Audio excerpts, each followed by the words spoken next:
One of the most influential Silicon Valley tech bros lies awake at night worrying about the Antichrist. Peter Thiel describes himself as a libertarian. He's also gay and a Christian. He essentially bankrolled J.D. Vance's political career. Audio was leaked from a series of lectures that he was giving to Silicon Valley folks about, of all things, the Antichrist. Antichrist is a term that doesn't have one definition according to the New Testament. So anybody who is opposed to Jesus could be referred to as an Antichrist. It's not just a human figure working alone, but that actually behind the beast, behind the man of lawlessness, behind the Antichrist, you could say, is Satan himself. Techno-eschatologists believe that the catalyst for future change, whether that's salvation, transformation, or complete catastrophe, it might be artificial intelligence, biotech, space colonization, or other kind of advanced technologies. They put themselves at the center of these moments of transcendence. The AI might be the god, but they're the ones creating it.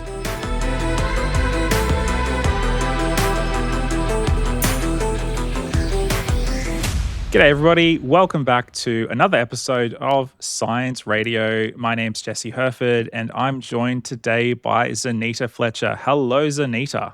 Hello Jesse, good to be here again. Today we are embarking on a tremendous series. We don't often do this, but today we're going to be talking about part one of what is going to be a 4-part series on artificial intelligence, AI.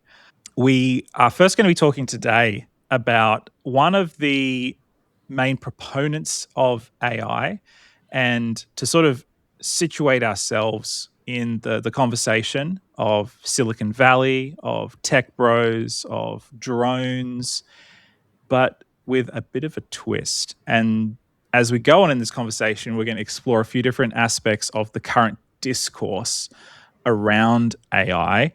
This is following a 3-part series that I've written for the March, April, and May issues of Signs of the Times magazine.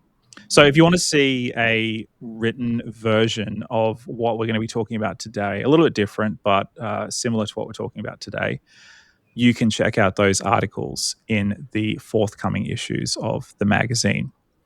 But first, as we sort of get into it, Zanita, I want to pose a question to you.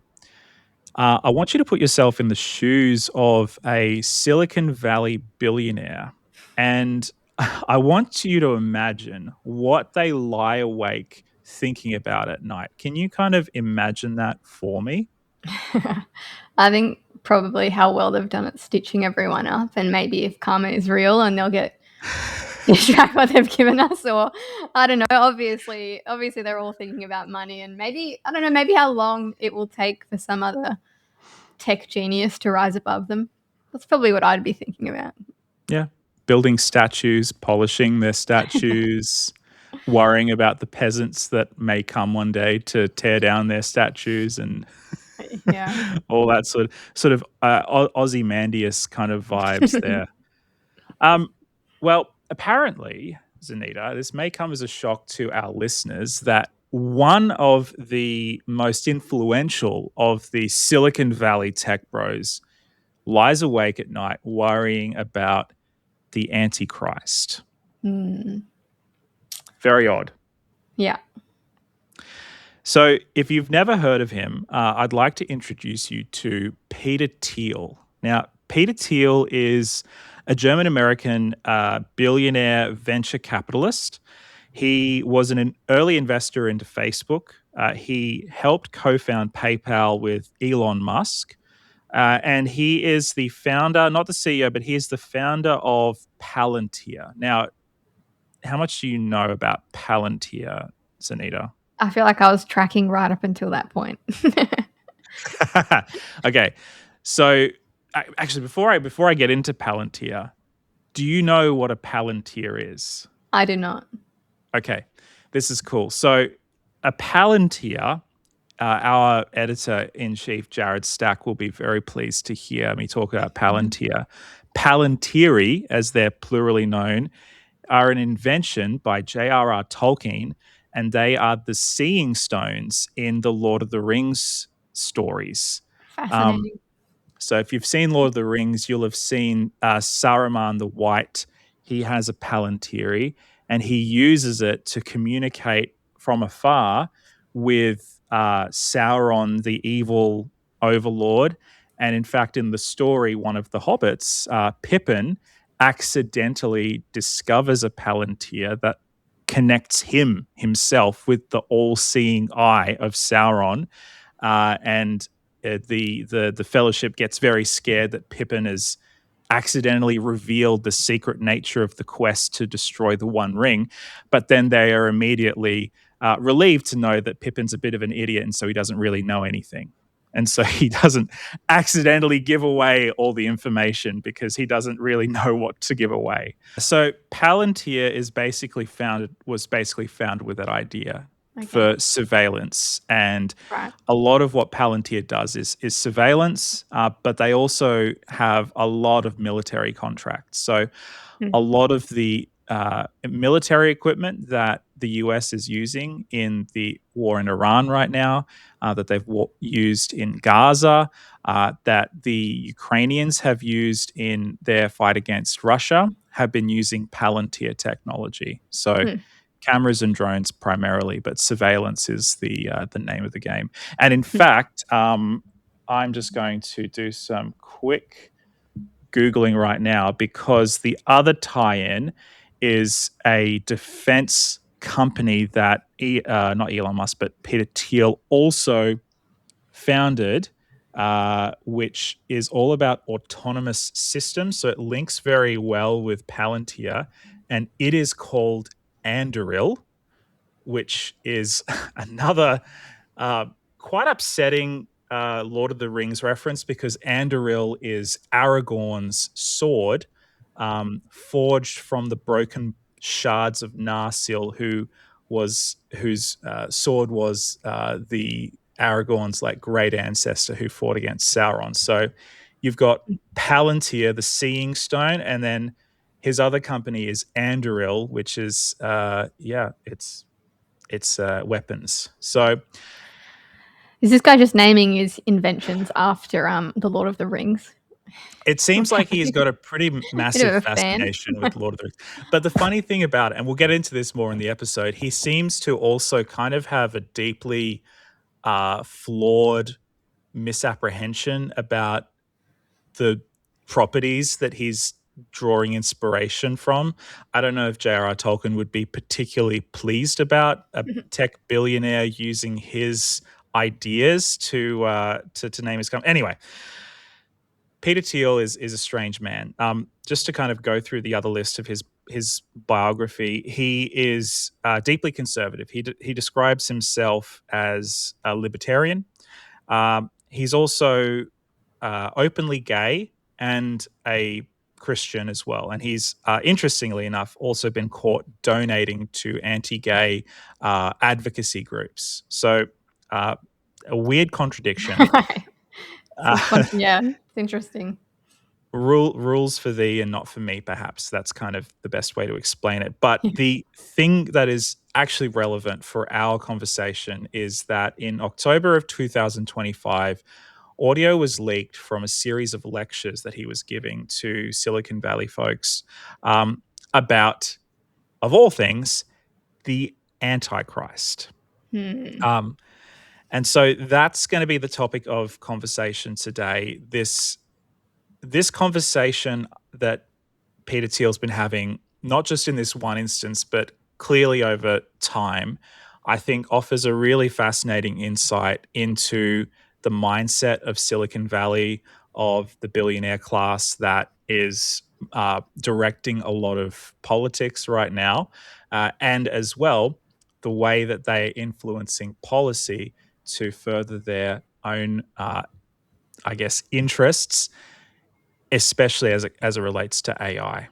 Do we know how many Silicon Valley billionaires attended these 4-part presentations, or like how much catch it had on, or was it kind of a 4 people in the audience sort of thing? Yeah, I'm not sure off the top of my head.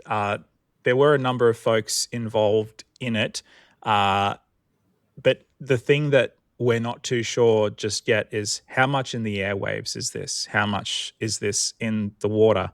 Um, if we take Peter Thiel's inner circle and the people that he associates with the most, we can probably make some educated guesses. He is very close with Elon Musk. It should also be noted that Peter Thiel is also very, very, very heavily involved in US politics, particularly with current Vice President JD Vance. He essentially bankrolled JD Vance's political career, has been at the forefront in advising Vance, and Vance and Thiel both share a lot in common religiously as well as politically. So Peter Thiel really, I mean, you can say who else was in the audience, but I think the bigger question is how much is Thiel influencing all Mm. America and by extension all the world Yeah. with his views? Interesting. All right. So he's presenting on the Antichrist. I feel like, and you mentioned this in your article, throughout history, people have had different views on the Antichrist. Can we start unpacking that? What is the Antichrist from a biblical perspective? And is that the same thing that Peter Thiel is talking about? Sure. So the Antichrist is a really fascinating figure, and I say that with some hesitation, specifically because Antichrist is a term that doesn't have one definition according to the New Testament. So the New Testament is where we get the term Antichrist from. The Antichrist itself as a term only appears 5 times in the New Testament, and it appears in 4 verses, all written by the Apostle John. So it appears in 1 John 2:18, 2:22, 4:3, and 2 John 7. So 5 times used in the New Testament. And we'll go through a little bit of what John says. So first of all, 1 John 2:18 says, even now many antichrists have come. In 1 John 2:22, the term refers to somebody who denies Christ. In 4:3, the Antichrist is identified as a spirit opposed to God. And in 2 John 7, it refers to someone who both denies Christ and is a deceiver. So there's a bit of a picture forming. John is obviously using this term with somebody or somebodies in mind. And I Mhm. think I would lean more toward somebodies because of that first part where it says, even now many antichrists have come. Sure. So John is referring to primarily, because John is writing primarily in a pastoral capacity, he's referring to people who are enemies of the Church of Jesus, Mhm. those who deny Christ and his divinity, those who have treacherous motivations, and those who just straight up oppose Jesus and the church that Jesus builds. So that's the Antichrist, and that's literally all we have Mm. of the term Antichrist in the Bible. So if Um, I'm understanding this correctly, that could be a quarter of the world. it could Like be, that could be a yes. lot of people, not just like, yeah, Antichrist kind of seems singular, but it's not You really. could you could possibly term it as somebody who is. You could say that, say, for instance, Christopher Hitchens was an antichrist, or Richard Dawkins is an antichrist. People opposed to Jesus. Anybody who is opposed to Jesus could be referred to as an antichrist. But the term itself has taken on, I mean, maybe I should have asked you before I went into it, Zanita, but when you think of antichrist, what do you think of? I think of a singular individual who, ooh, is like probably going to make an appearance towards the end of the world and confuse people. Yeah. So somebody who obviously has some kind of political significance, religious significance, perhaps. Yeah, definitely religious significance, and is trying to act as someone, parade as someone that they're not, and what's the word I'm thinking for? I guess distort the image of Jesus. Right. Yeah. So somebody who maybe wants to appear as Jesus or claim the authority, let's say, divine authority. Yeah. So, and this is the sort of stuff that I grew up with as well. So this is not surprising. And to be fair, I mean, we as Seventh-day Adventist Christians, our tradition has a particular view of the Antichrist, which we'll get into, because there is reason for that. But we are not alone, and we are not the only ones who have ideas of who the Antichrist might be. So, all very interesting stuff. We'll get into it, but I first want to get into I've identified in the article, and I think it is interesting to just cover now. There are basically three characters within New Testament writings that combine together to form that picture of what you've just described. So the second one is from the Apostle Paul, and this is found in Second Thessalonians 2, verses 1 through 12, and he identifies a figure in this passage as the man of lawlessness, and Paul predicts that this man of lawlessness will be an apocalyptic figure, that he will be one person, and that he will do three things. So the first thing Paul predicts he will do, he will exalt himself over God. He will set himself up to be worshipped in God's temple or a place of worship that might be considered holy. And number three, he will demand worship at the pain of death in some cases. So there is a very, vivid kind of picture here. Because he's an apocalyptic figure, he will appear close to the time when Jesus will return. And this is obviously a hope. Paul did believe that Jesus would return in his lifetime. And Paul likewise says in 2 Thessalonians 2, verse 8, that Jesus will destroy the man of lawlessness with the breath of his mouth and the splendor of his coming. So Paul predicts that this man of lawlessness will be cast down and destroyed. And this is a very vivid picture of who one person could be to oppose Jesus. So whether Paul is playing on or playing with the ideas that John has been working with, or whether John is writing in a completely different context, we don't know.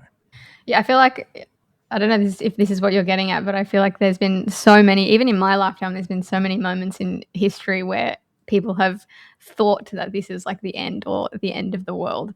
And I remember even my nana talking about this. The same thing it was like in her period where there was all these moments throughout history where they were like, this is the end. And usually I feel like when that's happening, there's always someone you can point to who could be the Antichrist. Like there's always someone in power or in, I guess, like fame's eye who is like fitting these categories almost. Yeah. And look, we're recording this in the middle of a war that is unfolding in Iran. And, whether this will date well or not remains to be seen. But already all over social media, there are people making very confident claims about the Antichrist and the subsequent end of the world that is surely just around the corner as a result. Yeah, so that's definitely something that has happened in the past and will continue to happen for as long as Jesus doesn't return, I probably would suspect. Yeah. So, yeah. But look, there's one last piece that we have to talk about to bring this whole puzzle together. And that is the beast of Revelation. So we've talked about the Antichrist, we've talked about the man of lawlessness, and then finally the beast of Revelation. So Revelation 13 is the place that we draw on. Revelation 12 and 13 specifically, but Revelation 13 verse 3 is a really key text. So Revelation 13, verse 3 is talking about this beast here, a dragon, and early Christians understood this dragon to be Satan. He gives power to this beast. And then it says, the whole world was filled with wonder and followed the beast. So you can see how the man of lawlessness, the Antichrist, and now this beast, which rises out of the ocean. It has a little horn. Daniel 7, verse 8 is definitely a big support for this passage.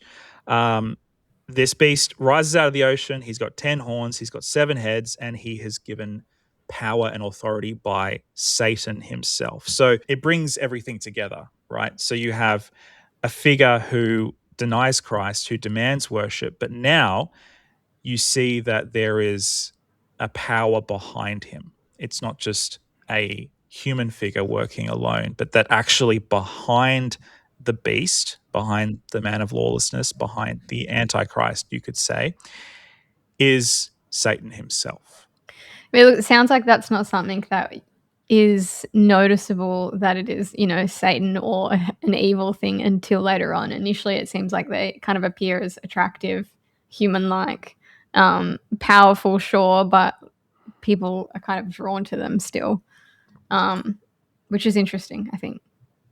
Yeah, absolutely. Because so many of us can get swept up in, I guess, thinking that, but yeah, and I'm just going to bring up Revelation in for just a moment, because verse 3 is really interesting. So before what I just quoted, with the whole earth following the beast, one of its heads seemed to have received a death blow, but its fatal wound had been healed. In amazement, the whole world followed the beast, and they worshipped the dragon, for he had given his authority to the beast, and they worshipped the beast, saying, who is like the beast, and who can fight against it? And so, this is, sort of this is a category that could very easily be applied to a human figure. Traditionally, Adventists have understood this passage as referring to the Catholic Church. Just to kind of give away the spoiler, if you are looking for the traditional Adventist understanding, the Catholic Church receives its death blow through the Reformation, through the Reformers, and through the lessening of its power throughout Europe and throughout the rest of the world. But then a lot of Adventists will say, oh, well, it's regaining power, and one day it will regain its power, and then we'll do all the things that it's saying here in Revelation. That's a view, possibly not the most charitable view to our Catholic brothers and sisters. So I'd understand people would be offended at that, but that is a very prevalent view within our tradition. It's not the only view, though, and it definitely didn't it was definitely not first understood as in that way in the first, second, and third century. Yeah, okay. So I guess in summary, there's not that many mentions in the Bible or in the New Testament. It's only 5 times in the New Testament in 4 verses. I'd be curious to know, well, you didn't ask me this question, you asked me this question, but what is after looking at these verses, what is your, like, I guess, summary or short answer response as to what the Antichrist is? Yeah. So if I were to put on my very clinical, okay, let's just look at the first century context and then just base it off that and ignore everything else that comes after that, what I would say is that antichrists in the first century were individuals who opposed Jesus and his church. And there are many such examples in the first century that we could point to. But that's nothing special. That's just a category. And then you have the complicating factor, which is the man of lawlessness, and then later the beast of Revelation. They provide extra texture and are less clear. So obviously, both the Apostle Paul and John the Revelator are pointing toward a figure using symbolic language, especially in the case of John the Revelator, to represent something that hasn't come to pass yet. And it's very difficult to know what that thing is until it's come to pass. In fact, that's something that one of my lecturers at university told me all the time, is that when it comes to prophecy, we can only really, for certain, know which parts of the puzzle form which picture once those pieces have all been assembled. In other Mhm. words, you can point to the Isaiah prophecies, the Ezekiel prophecies about Jesus, and show how Jesus is the fulfillment of those prophecies very easily because Jesus has fulfilled those prophecies. Mhm. But for these types of things, it is very difficult. So, look, I know that there have been a number of interpretations, even more recently. Uh, when Donald Trump was doing his election campaign in 2024 and was almost shot, that was something that was pointed out quite a lot on social media. Here we have a fatal wound, which didn't turn out to be that all that fatal, and he recovers miraculously. Uh, it's like, come on, that it's a Mhm. little bit silly. Um, Mostly because it ignores all the other symbolic language that doesn't really work. So you could throw out this, that, and the other thing. Um, but the reality is, we don't really know who the Antichrist, if they are indeed a single person, is, or the man of lawlessness, or the beast revelation. And that doesn't mean that we should be complacent about being aware of what's happening. Uh, but I think this is a dance that we kind of do a lot with Signs of the Times, of going, hey, we need to grapple with some of these issues Mm. in real time as they're happening. But I'm personally very hesitant to throw out confident predictions because I know how often you can be proven wrong. Sure. Now bring us back to Peter Thiel. He obviously did Right. presentations on this topic, the Antichrist. Were his presentations, is this something he's just passionate about? Does he have a prediction as to who the Antichrist is? He's obviously done these presentations for a reason. Was he kind of extrapolating and stating the same things as you as just kind of like an education lesson? Or was he pointing to something that is kind of happening as we speak? Yeah, no, Teal is definitely he's definitely interested in what's happening right now in the world, and he has a very specific view of who the Antichrist is. So Teal is a proponent of a view called techno-eschatology. Um, Now, we've already talked about one of those. So eschatology, the study of the end, eschaton, meaning end in Greek, so a study of the end.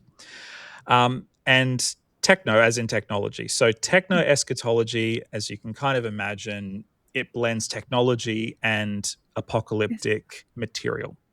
So pretty good. Um, Now, there's a great scholar, professor of political theory at Queen Mary University College, London, Elke Schwartz, and she says this, that techno eschatology refers to the entanglement of technological visions and ideas of reality that are bound up with religious ideations about human transcendence, visions of judgment, and salvation. Um, so this is pretty intense stuff, as you Mm. could probably imagine. It reframes techno eschatology. Basically, what it does is it reframes religious ideas about the end and about a lot of this uh, language that and these characters that we've been grappling with. It reframes them within the context of technology and technological advancement. And so instead of divine intervention bringing about the final transformation of the human species and of the world, techno eschatologists believe that the catalyst for future change, whether that's salvation, transformation, or complete catastrophe, it might be artificial intelligence, biotech, space colonization, or other kind of advanced technologies. So they believe that Mm. technology itself will be the catalyst for future human transformation through, I guess, enlightenment or ascension, or alternatively, complete apocalypse. I feel like this is something that many movies have kind of prophesized about, if we use the correct terminology, or warned us about, which is not what you expect. You kind of think those things are just for the movies and just for the screens because it's crazy. But yeah, you obviously talk about that in your article, a number of films that have alluded to that. Yeah, so I mean, look, the kinds of things that these tech billionaires and Thiel especially are talking about, these are definitely things that when we reference them, when we index them in our minds, we think of, Skynet from Terminator, or Hal from 2001: A Space Odyssey, or even just Jarvis from Iron Man, the Marvel comics, who incidentally ends up becoming Vision, this sort of fusion of technology and space magic, right? And I think that fusion of technology and space magic is pretty apt, because what Thiel is talking about, what are these a lot of these techno-eschatology believers are talking about, are things that are very spiritual.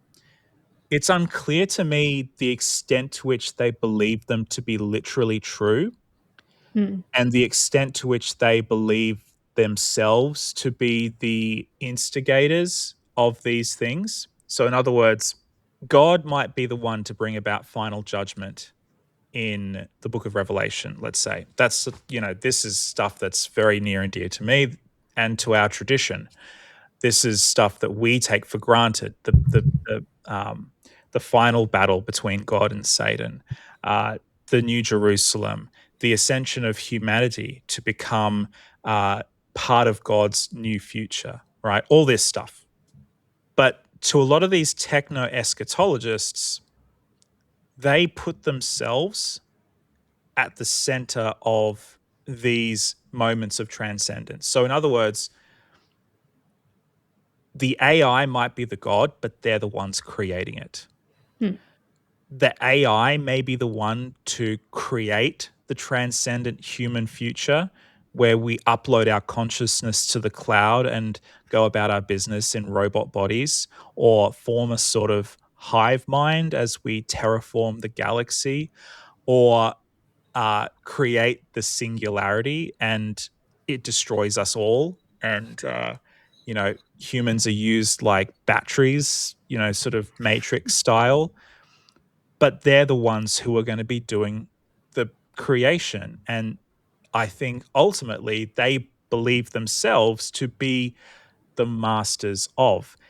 I would actually go as far to say they need themselves to be the gods of the gods, Hmm. because Peter Thiel and people like him, this is a whole other topic, they believe, I think we've talked about this actually in our empathy discussions, they believe in humanity, but what they see as humanity is probably different to what you and I think of when we think of we must preserve humanity kind of thing.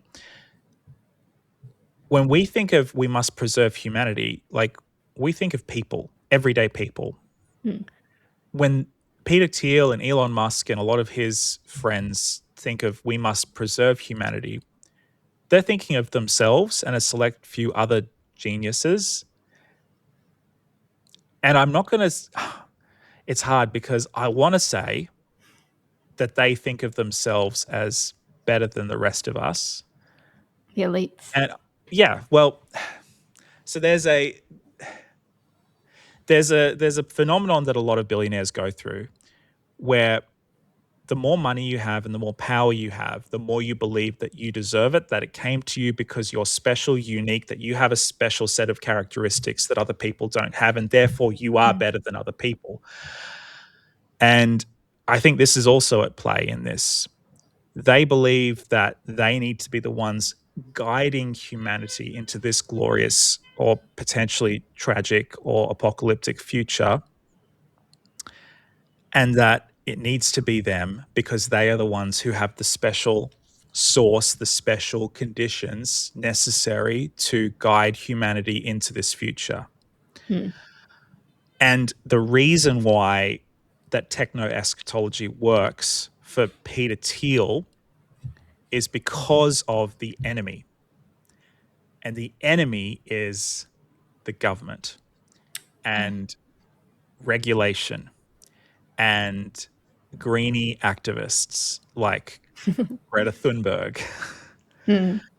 So this is where it all kind of comes to a head, right? So I've described this moderately terrifying future that they want to get us to, where AI and technology have gotten to the point where whatever future, like it doesn't really matter what future it is, but it's the future. Like imagine in your mind the future. Ultimately, they're the ones in charge. What they fear, what Peter Thiel fears, and this is where the Antichrist comes into it, he fears that there will be a technological collapse because of government overreach, of activist groups, and ultimately, this nebulous enemy is what he thinks of as the Antichrist. He believes that anybody who opposes development of AI, which we'll get into with our AI 2027 episodes, potentially form a threat of the Antichrist. Because to him, AI and technological development is humanity's salvation. Fascinating. I feel like there's a lot of people who are probably fighting against, I heard someone speak just the other day and they said, I have never used ChatGPT, Gemini, like he's never touched any of them and he's quite proud about that. But, there's obviously people who are like, this is terrible. What is this? We don't want this. And then you've got the fans. But what Thiel also believes, I don't know if this is what you're getting at or if I'm jumping the gun, but that AI will eventually get to the point of super intelligence where it'll take our jobs, control us, kill us, whatever. Are they also, like, are these tech guys, are they also afraid of that? Or do they just think they're going to have control over it? You know, it's weird. On the one hand, yeah, they're scared of it. Guys like Peter Thiel, Sam Altman from OpenAI, even Elon Musk have at various points in the past voiced their concerns. Sam Altman very famously wrote against the sort of letting go and just letting AI development just go, go, go, take all the roadblocks away, take all of the safety measures away. He was very much against that. Then he became the CEO of OpenAI, and that tune very quickly changed. So the future that they imagine, well, there's a couple of futures. Well, I know I said before it doesn't matter, but there are a couple of futures. So yes, super intelligence or AGI, artificial general intelligence, those kind of interchangeable words. They're a little bit different, but for our purposes, it's the same thing. We'll potentially do a few things. So number one is, yes, the super intelligence solving all of our problems, but also taking away all of our jobs, doing everything. It will run the world. It will completely take over all of the meaningful levers that govern the way the world works.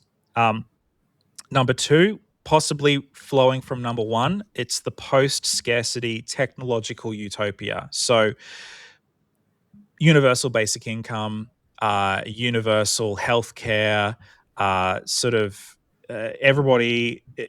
It almost sounds like when you describe it, sort of socialist utopia where all of our needs are taken care of, but instead of sort of like the Communist Party overseeing everything, it's a benevolent AI that kind of knows what everybody needs, gives them just enough, and that's it. But then again, as with the first scenario, everything that meaningfully affects how the world functions is ultimately in the hands of the AI.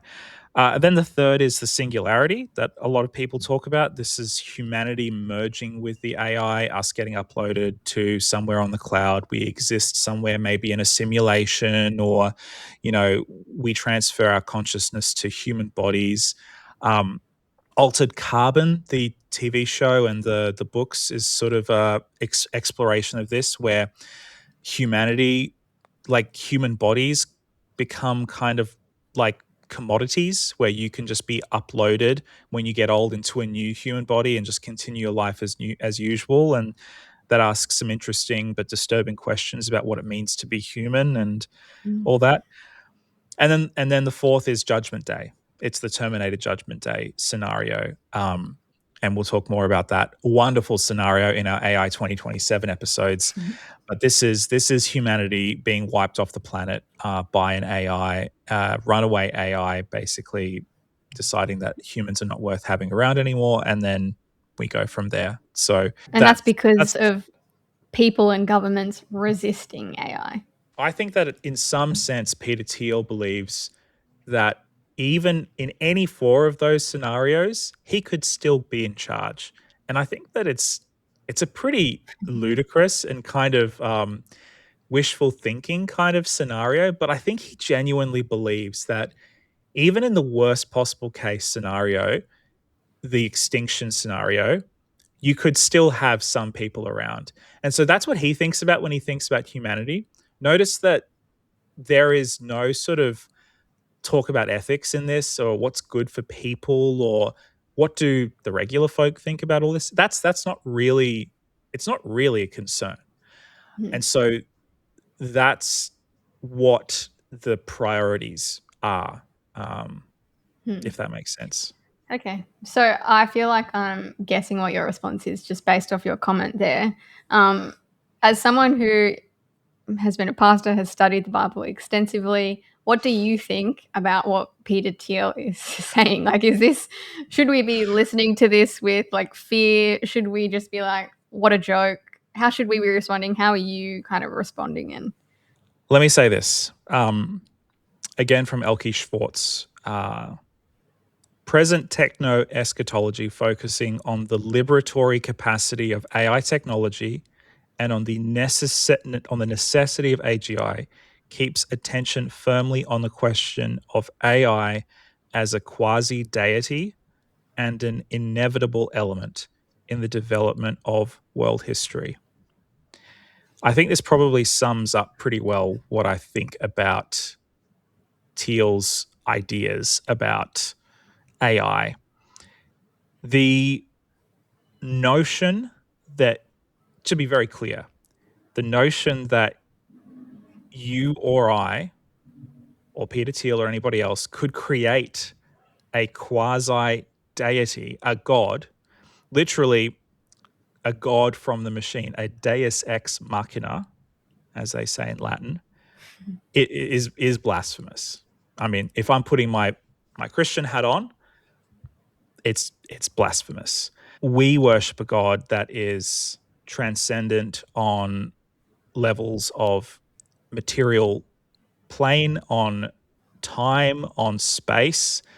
We worship a God that I worship a God that interacts with humanity at all stages of our development and has worked with us and has limited himself, but is therefore, nevertheless, not limited by our own human understanding.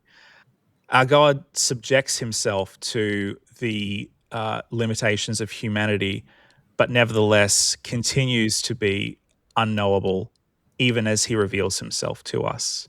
So the idea that you could create a God from the machine is not only blasphemous; it's kind of insane. I mean, we're talking we're talking Frankenstein's monster kind of thing. That's where we're going with this. Mm. Uh, and as I think we all know from children's TV shows, books, and movies, the mad scientist who tries to play God rarely ends up as either the hero of the story or, in many cases, ends the story alive. There is a long and proud tradition of the mad scientist getting eaten alive by his own creation, and that's, I think, probably more likely in this scenario. I mean, let's remove that from the equation, though.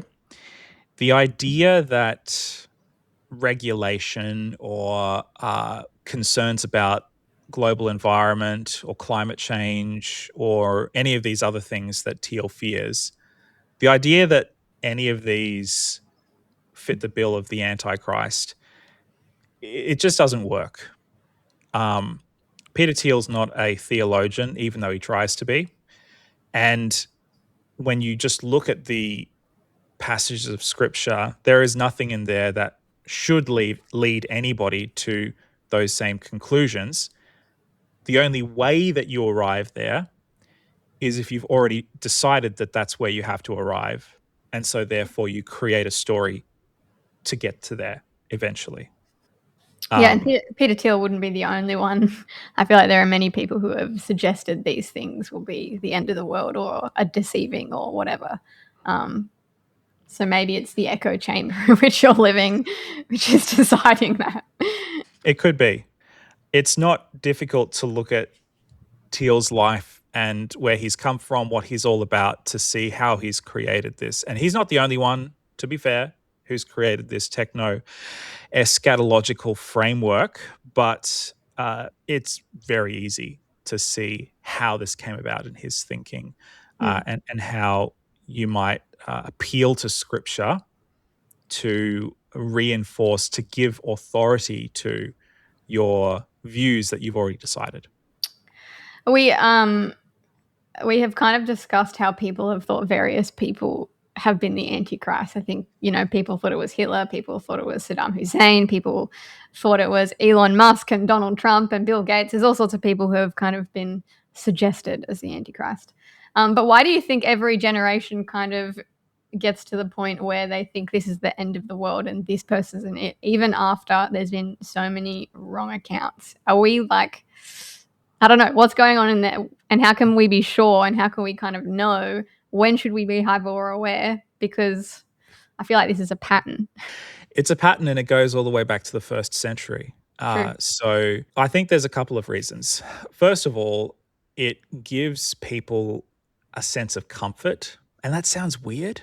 It sounds weird that knowledge about the Antichrist gives you comfort, but I think it gives you comfort in the same way that, if you've got let's say you've got a really awful medical problem and you don't know when it's going to be resolved, knowing when you're going in for an operation or procedure gives you a level of comfort, because at least you know, okay, now I'm only going to be suffering until then. And then whatever happens after that, at least I've gone under the knife, even if it's really scary or terrible. So I think it gives people comfort in going, okay, I have a little bit of certainty. And certainty is a really, I think, vital human need, to be certain about where my food is going to come from, where my water is going to come from, to be certain that I'm going to be safe, that my family is going to be safe and secure.